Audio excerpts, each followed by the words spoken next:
A $3 STL spiraled into me building an entire new army. And it's all Josh's fault. That sounds a little harsh. Let me explain. When Tours of Duty was first announced by Atomic Mass Games, I blundered my way through the army building rules and threw together a 600-point rebel army list. My buddy Josh decided to build a clone army led by his customizable Jedi General. His Jedi was running around using force powers left and right, and his lightsaber cut my poor rebel troopers into ribbons. His Jedi absolutely wrecked my rebel leader that was wearing combat armor to give him higher defense.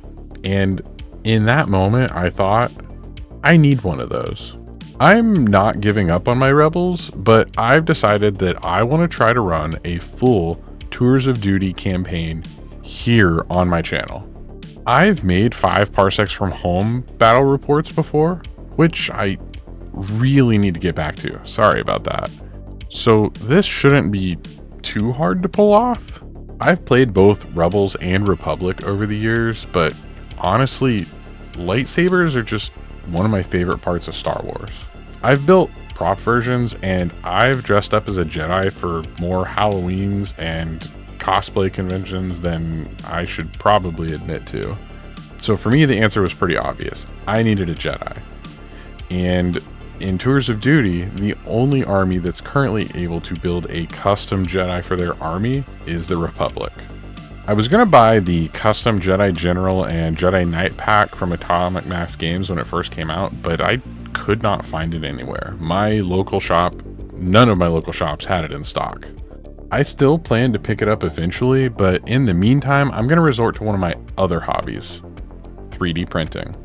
I've been 3D printing for well over a decade as a hobbyist. Miniatures on my resin printer, terrain on my FDM printer, and a bunch of other things I probably don't actually need.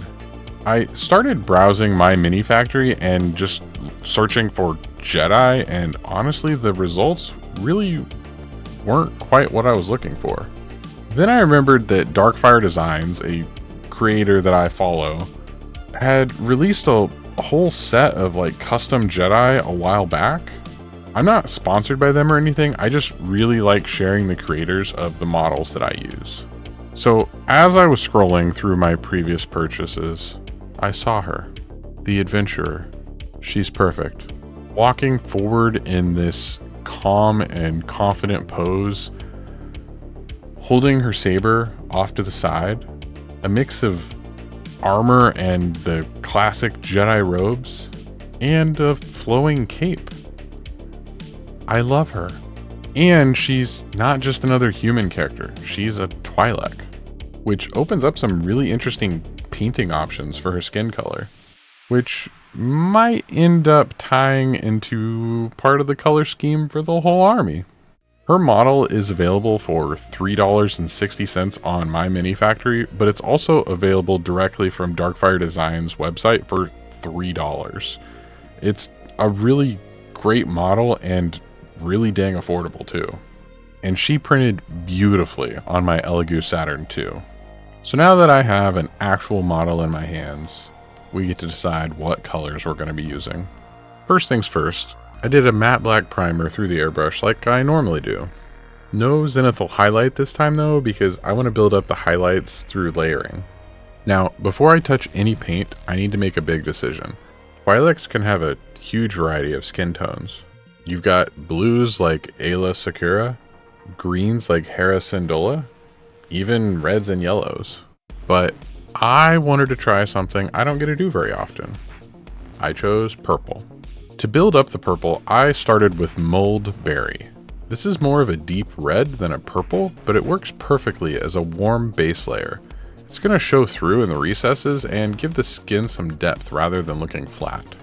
On top of that, I applied some Diabolic Plum, covering most of the skin and leaving just a little bit of that Mold Berry peeking through in the deeper areas. After that, I basically repeated this last step with some Magecast Magenta, covering up slightly less than we did in the previous layers. And then for the final highlights, I went in with alien purple on just the highest points. The brow ridges, the tips of her leku, the nose, simulate the light catching from above. I'm really happy with how this reads so far. It feels more like a living skin tone and not just a flat color of purple. After the skin, it was time to move on to some oak brown.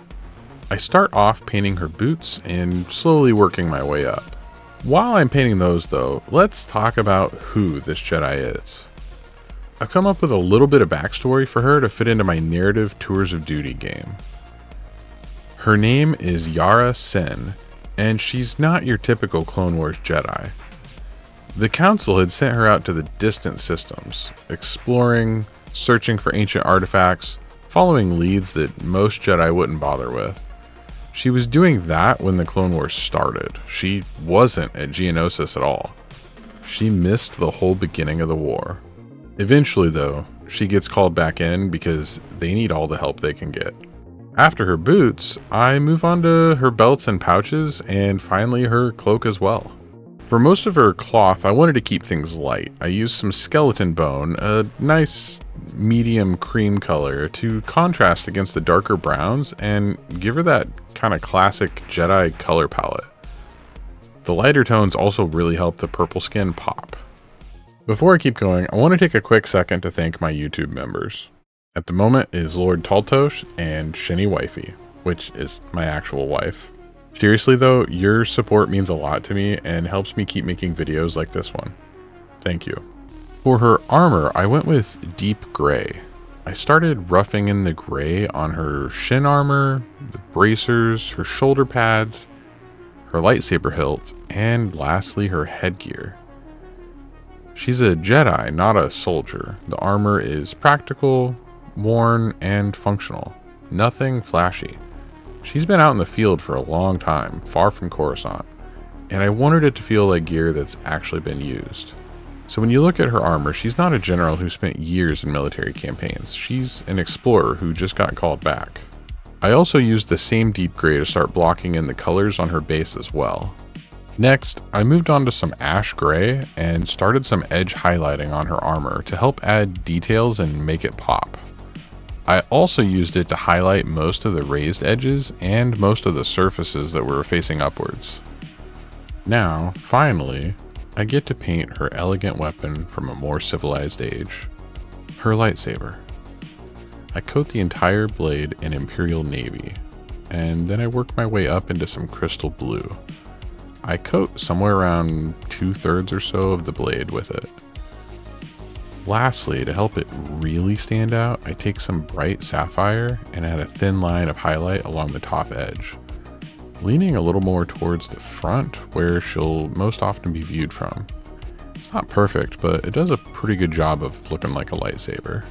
Her base was looking a little plain, so I took some Army Painter grass tufts and picked out some various sizes to add in the dirt areas of her base.